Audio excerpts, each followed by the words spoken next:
Pertama diampuni dosa-dosanya, yang kedua dimasukkan ke surga. Artinya apa? Bisa jadi orang yang haji mabrur akan masuk ke dalam surga Allah tanpa azab, karena pertama diampuni dosanya, yang kedua dimasukkan ke dalam surga Allah Subhanahu wa Ta'ala. Kemudian ibadah haji juga mengingatkan kita tentang yaumil hasyar atau yaumil hisab. Yaumil hasyar, yaumil padang mahsyar, tatkala kita kelak di hari kiamat akan dikumpulkan semuanya di padang mahsyar. Kurang lebih gambarannya tatkala seluruh jamaah haji sedang berada di Arafah. Ya, seluruh jamaah haji sedang berada di Arafah, begitu juga di padang mahsyar. Ya, kita semua kelak akan dibangkitkan kembali oleh Allah Subhanahu wa Ta'ala, dikumpulkan di padang mahsyar dalam keadaan tidak beralas kaki, tidak berpakaian, dan tidak berkhitan. Sebagaimana kata Rasulullah SAW di dalam hadisnya, yuhsyarun nasu yaumal qiyamah hufatan uratan ghurlan. Kata Rasulullah, manusia akan dikumpulkan pada hari kiamat hufatan, tanpa beralas kaki, ya, uratan, kemudian tanpa berpakaian, wa ghurlan, ya, yang mana tidak dikhitan. Itu ketika di padang mahsyar. Dan kelak di padang mahsyar kita tidak akan peduli dengan kondisi itu, karena semua manusia akan sibuk untuk menyelamatkan diri mereka masing-masing. Tidak peduli ada yang berpakaian, tidak berpakaian, ada yang dikhitan atau tidak, ada yang beralas kaki atau tidak. Itu tidak peduli, karena kita semua sudah disibukkan untuk menyelamatkan diri masing-masing. Yang orang tuanya tidak mengingat anaknya, yang anaknya tidak ingat orang tuanya, dan seterusnya. Semuanya akan menyelamatkan dirinya masing-masing. Bagaimana dirinya akan selamat? Karena matahari ketika itu jaraknya kurang lebih 1 mil, sebagaimana disebutkan di dalam hadis Rasulullah SAW. Begitu juga ketika haji, kita diingatkan, ya, yaumul mahsyar. Kita diingatkan dengan hari dikumpulkannya kelak kita di padang mahsyar. Akan sama kita semua, yang kaya, yang miskin, yang putih, yang gelap, yang tinggi, yang rendah, semuanya sama di hadapan Allah Subhanahu wa Ta'ala. Begitu juga ketika haji. Kata Allah Subhanahu wa Ta'ala firman-Nya, inna akramakum indallahi atqakum. Sungguhnya, ya, engkau di sisi Allah itu yang paling mulia adalah yang paling bertakwa. Ya, maka dari itu Allah Maha Adil. Ya, Allah tidak membedakan kita hitam putih, tinggi rendah, tapi Allah hanya melihat ketakwaan kita kepada Allah Subhanahu wa Ta'ala. Kemudian yang terakhir di antaranya yaitu momen untuk memperbaiki diri. Bagi yang melaksanakan ibadah haji, ini merupakan nikmat besar yang Allah berikan kesempatannya kepada yang melaksanakan haji. Momen untuk memperbaiki diri. Bayangkan terlebih petugas haji lebih dari 40 hari biasanya. Ya, ini menjadi momen mereka untuk memperbaiki diri, memperbaiki ibadahnya, ya, selama perjalanan ibadah haji. Karena tidak mudah, ya, harus penuh dengan kesabaran. Ya, yang namanya ibadah itu tujuannya juga untuk memperbaiki akhlak. Tidak ada satu ibadah pun kecuali tujuannya untuk memperbaiki akhlak kita. Salah dan keliru ketika orang rajin ibadah tapi akhlaknya masih buruk. Salah dan keliru ketika rajin beribadah, rajin ke masjid, rajin puasa, tapi masih kasar sama keluarganya. Ya, kata Rasulullah SAW apa di dalam hadisnya? Khairukum khairukum li ahli, khairukum khairukum li ahlikum wa ana khairukum li ahli.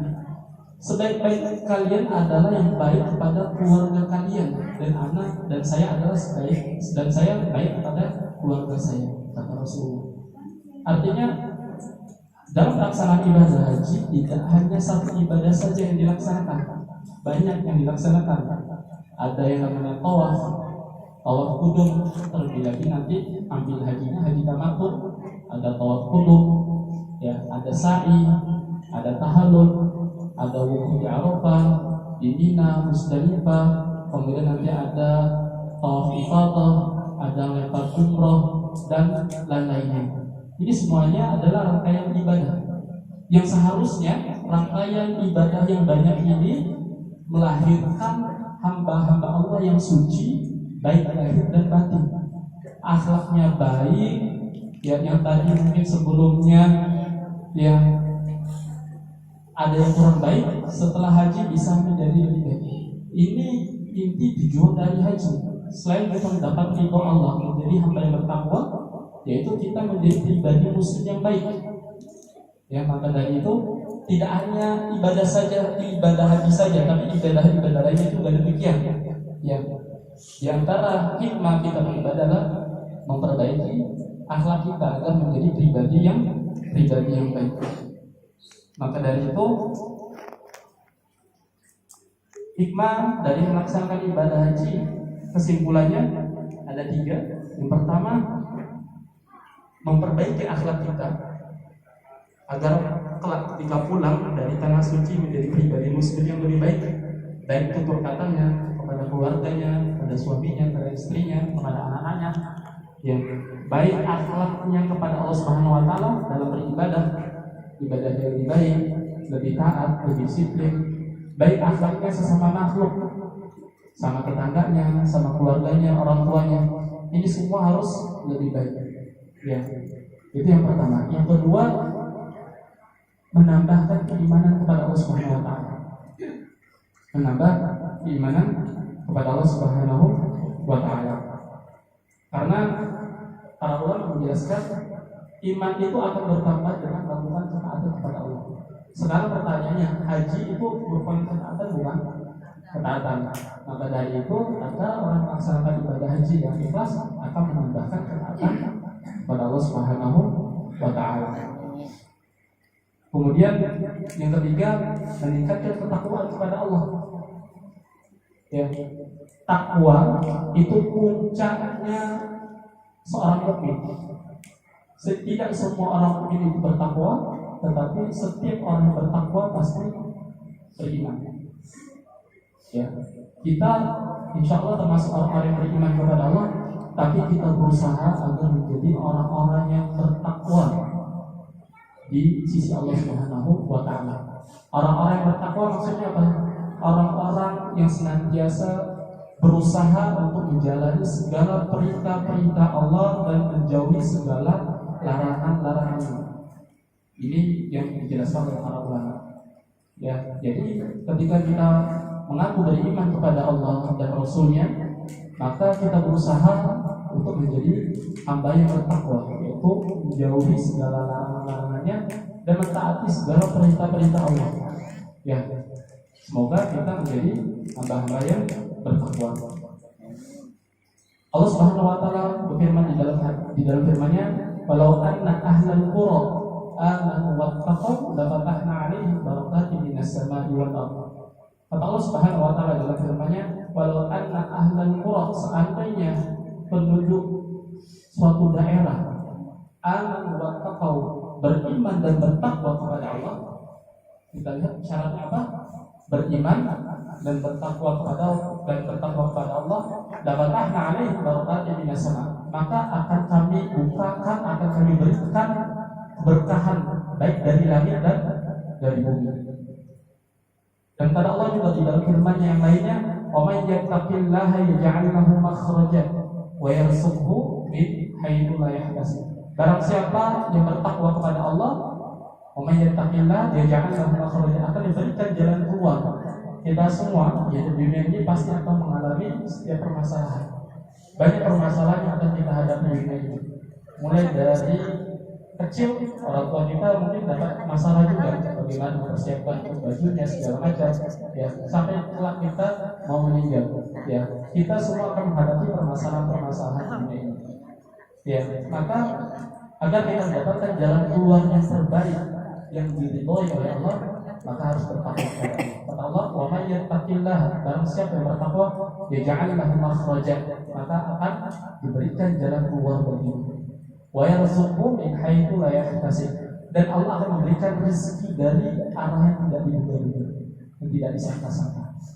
Dan rezeki itu jangan dimaknai uang terus. Ya, rezeki itu bisa dimaknai dengan luas. dengan diberinya kesehatan itu juga rezeki dari Allah. Dengan diberikannya kita kemudahan untuk beribadah itu juga rezeki yang besar yang Allah berikan kepada kita. Ya. Inilah beberapa hikmah terkait dengan pelaksanaan ibadah haji dan ibadah umum lainnya. Dan yang terpenting dalam pelaksanaan ibadah kita tidak lepas dari dua hal. Yang pertama, kita berusaha ibadah untuk ikhlas karena Allah. Jadikan ibadah kita ini benar-benar ikhlas karena Allah Subhanahu wa taala. Kita jauhkan hal-hal yang menggoda yang dapat merusak hati kita. Boleh ini mengabadikan momen kita ketika di tanah suci, tapi sebisa mungkin jangan sampai hal itu dapat mengurangi niat kita. Ya, tidak ada yang melarang. Ya, maksudnya ini mengabadikan silahkan, tapi jangan sampai foto itu bisa mengurangi nilai keikhlasan kita.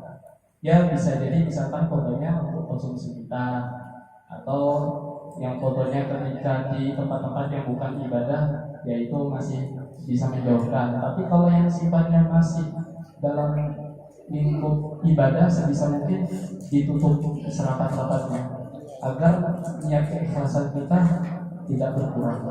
Ya. Sebagaimana kata Rasulullah SAW, innamal a'malu binniyat wa innamal likulli imri'in ma nawa. Sungguhnya amal perbuatan itu sesuai dengan niatnya. Ya. Tatkala kita niatnya ibadah karena Allah, maka insyaallah ibadah kita juga diterima oleh Allah Subhanahu wa taala. Tatkala niat kita untuk dipuji orang lain, untuk disebut-sebut, oh si fulan udah haji, oh si fulan udah menjadi pak haji dan seterusnya, maka ini jauh dari yang namanya balasan dari Allah Subhanahu wa taala. Yang kedua, kita berusaha melaksanakan ibadah haji ya sebagaimana yang dilaksanakan oleh Rasulullah SAW. Karena Islam ini adalah agama yang sempurna, tidak ada satu ibadah pun kecuali semuanya telah dijelaskan oleh Rasulullah SAW. Kata Rasulullah SAW apa di dalam hadisnya? Khudhu anni manasikakum, ambillah dariku ya manasik kalian, bagian dari haji kalian. Kata Rasulullah, khudhu anni, ambillah dariku tentang manasik haji kalian. Maksudnya apa? Tatkala kalian ingin melaksanakan ibadah haji, ikutilah apa yang pernah aku laksanakan dalam melaksanakan ibadah haji. Begitu juga dalam salat, sallu kama ra'aitumuni usolli. Kata Rasulullah, salatlah kalian sebagaimana kalian melihat aku salat. Dan ibadah-ibadah lainnya. Ya, maka sebisa mungkin tatkala kita melaksanakan terlebih lagi ibadah haji dengan rangkaian cukup panjang, dipersiapkan sebaik mungkin ya cara-cara untuk melaksanakan ibadah haji sebagaimana yang dijelaskan oleh Rasulullah SAW, sehingga haji yang dilakukan telah menjadi haji yang mabrur. Bapak, ibu-ibu yang dimuliakan Allah Subhanahu wa taala, inilah beberapa hal yang perlu disampaikan pada pertemuan kita pada siang hari ini. Semoga kita berharap pada Allah Subhanahu wa taala Ibu Wenti Wulandari binti Sugiono diberikan kemudahan, kekuatan, kelancaran, kesehatan dan taufik dari Allah Subhanahu wa taala selama berangkat ibadah haji ini dan kelak pulang dengan membawa predikat haji yang mabrur. Amin, amin ya rabbal alamin. Demikian dari saya, lebih dan kurangnya mohon maaf. Bila terbuat hidayah. Wassalamualaikum warahmatullahi wabarakatuh. Waalaikumsalam.